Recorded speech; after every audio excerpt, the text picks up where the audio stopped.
So now I'm pleased to welcome JP O'Donnell. JP is a database administrator at Cover My Meds, and he's been doing database-like things for many years now. And also has a background in software engineering.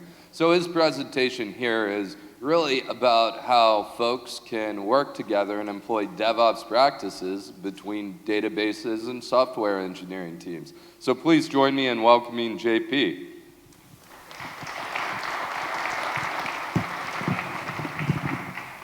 That work? Okay, good. So let me first tell you a little about myself. So like Warner said, I've been both doing DBA work and development work. I've been a DBA for roughly about 5 years total and a developer for about 3 years total. I've been on both sides of that fence or both sides of the wall, done both development DBA work and production DBA work, done development work in Java, shell scripting, multiple languages and whatnot.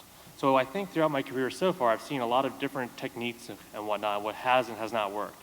I figured I might as well share some of that stuff, some of the stories with you guys. So to start off with, this is the issue. You know, we all see this all the time. Developers or whoever, they write code, create it, toss it over the wall, and they expect it just to run. You know, and the DBAs may not know what's going on with it. Developers think it's perfect. But at the end of the day, you know, you have different scenarios that come up with that. And trying to explain some of those scenarios, I want to be fair, tell one from both sides of it. So as a developer, I was writing code once, you know, submitted it in, put it in Subversion, kicked it over, and I had some syntax errors, like I forgot a semicolon or whatnot. And the DBA looked at it, tried to run it, spit back an error message and sent it right back to me. He said, nope, this isn't gonna work, you need to try again, and whatnot. It wasn't a terrible way of doing it, but I didn't learn a whole lot from that, from what they were expecting from me and whatnot. And as a DBA, similar situation happened. A developer wrote some code, they obviously didn't test it, it broke in the testing environment right away. I didn't handle it the best way. I wasn't exactly polite. I was your typical DBA of, nope, broken, try again, go away. What are you thinking? You can't dare touch SQL ever again in your life. So, you know, as a DBA, we have this viewpoint of developers. Yeah, you're just gonna write some stuff, toss it over at us, and they expect it to work first try. And, you know, it normally doesn't, which is fine, but that sort of, you know, ingrains that thought process in us.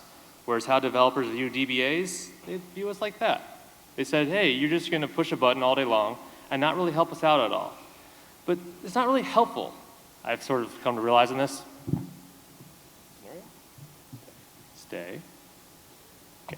So that wasn't very helpful though for the for either side to sort of have that type of relationship between each other. So it definitely needed to change. And there are different ways we try to go about changing this.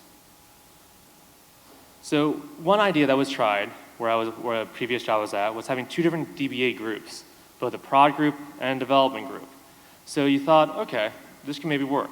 We'll have a development DBA, they'll act as a liaison with the developers. They'll get more ingrained with the actual process. You know, they'll go to the meetings, they'll talk to them and whatnot.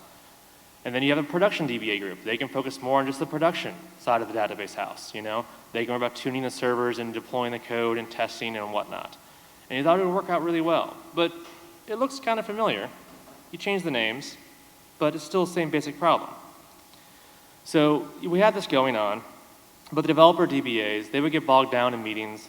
They get bogged down with too many developers they were working with. And at the end of the day, you would still have cases where stuff was being thrown over the wall without really being fully vetted first.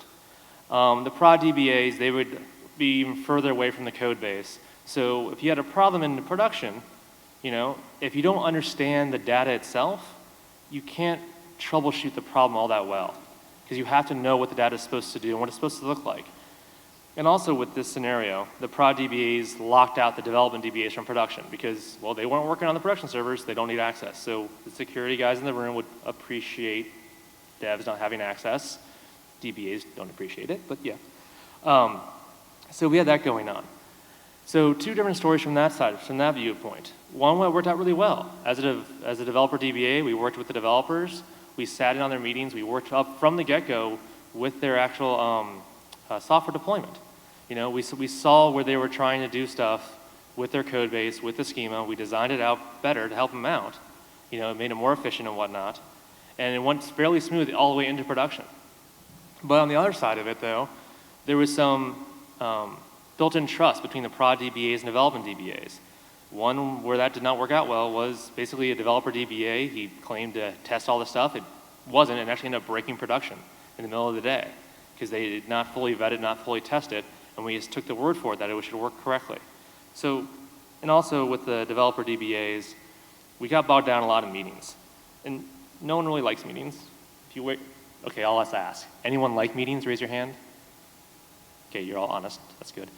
So, you know, and so we tried that approach also, on not just having the development DBA group, but we said, okay, maybe we'll try just one group again, but we'll have more interaction with it, with, you know, the different teams and be involved with the meetings and get us, you know, into their process early on. So going with that idea though, you end up redoing a lot of work. Anyone has been involved with the design of anything new, you sort of know, you sort of start to hash out something, then you change your mind, you go back, rewrite it, whatnot.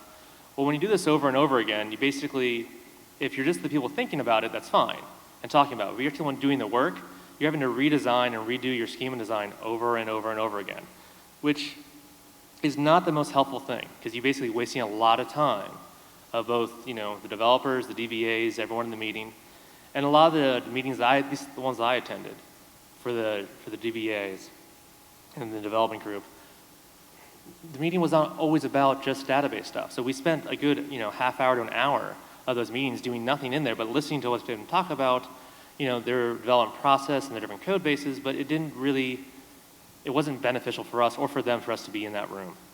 So that was not an awesome solution. So first off, I'm a dog person, not a cat person. So no pictures of cats. I know some of you appreciate that, some don't, sorry. But the other deal is that, so from what I've seen, different things worked well for certain people, different things didn't. You know, some people like going faster. Some people like meth, maybe, I don't know. Anyway, everyone reacted to it differently. So when I got to cover my meds, I saw how they ended up doing their stuff.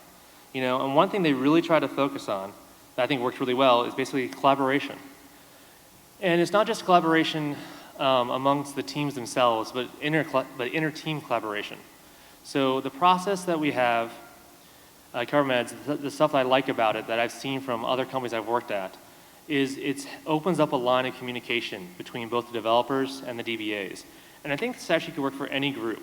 Anytime you have two groups who have to work with each other from start to finish, if you have open lines of communication to allow for the flow of ideas, the free flow also, where you're not going to worry about being ridiculed or being, you know, having to go against anybody, but you can just openly talk about it and have that exchange back and forth in a timely fashion, you're going to end up with a better product.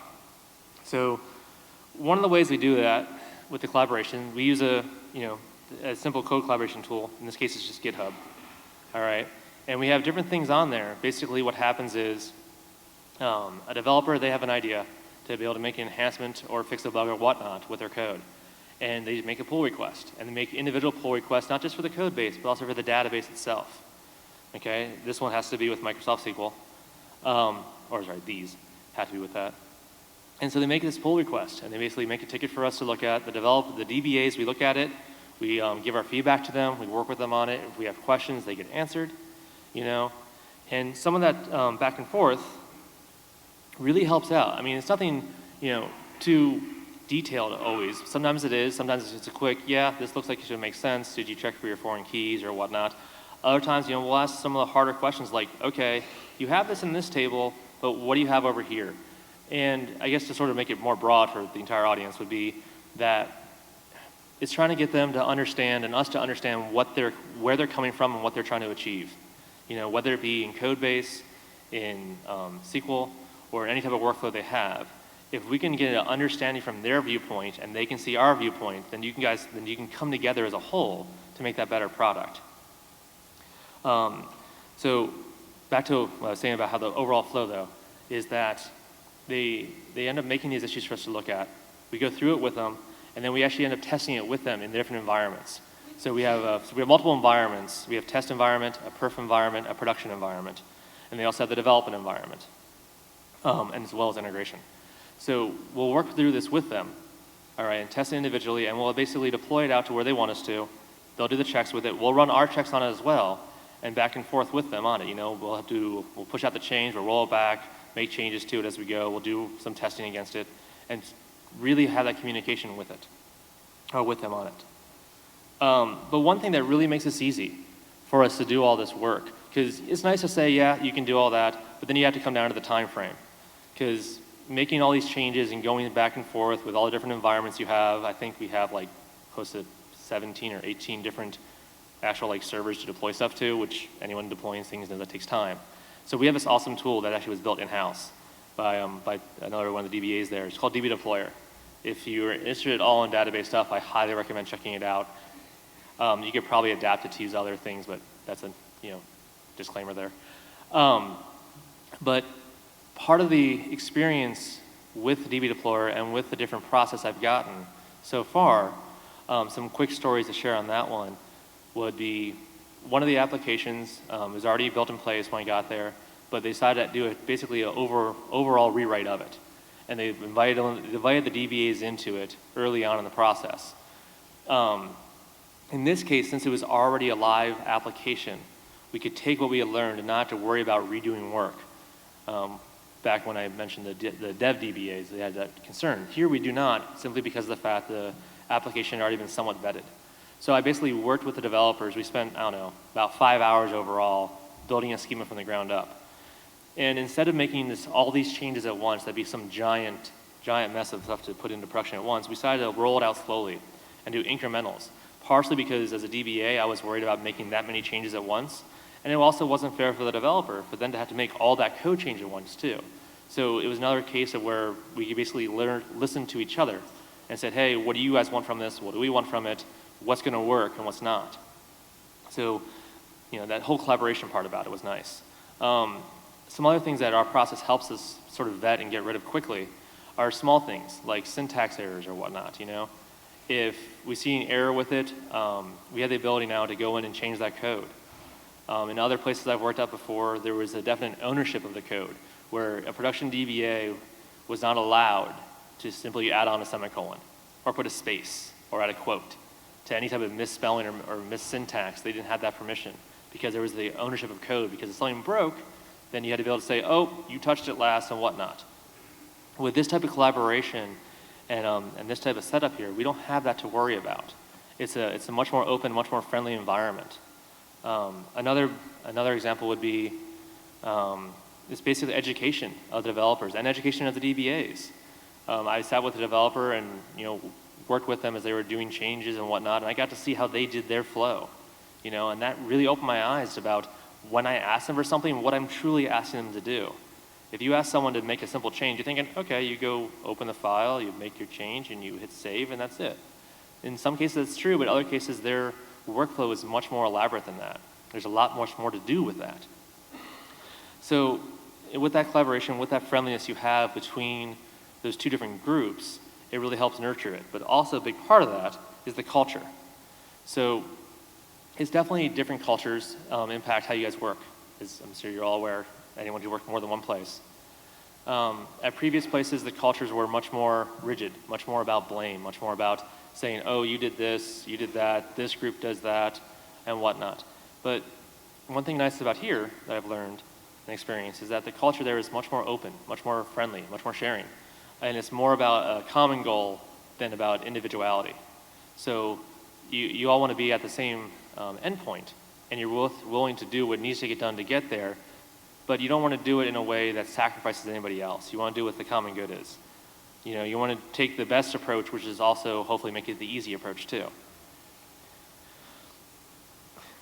Sorry. So, along with the culture change, or along with the culture helping with it, and the different tools we had, it really helped nurture.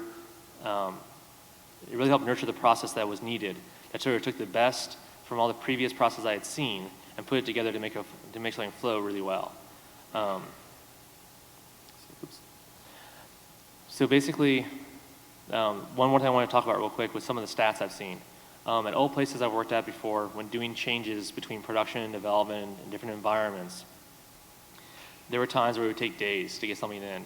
It now takes literally about half an hour at the absolute most. I think we actually have a 35-minute guarantee somewhere about getting changes in from development into production. But making sure everyone follows the rules, everyone tests everything they're supposed to test. We have the back and forth if we need to. At the end of the day, we basically get it in. So, questions? None? Okay. Does the beer cart have wheels? Yes, apparently. Well, so now I will say that sometimes to go along with the beer in the beer cart, we actually have beer on tap now, so it makes it a little, it's not as nearly as mobile, but you get more choices. So yeah, and I don't think we've had any discussions settled over beer, perhaps settled over pool, but not over beer. So, any other questions, comments? Okay, thank you.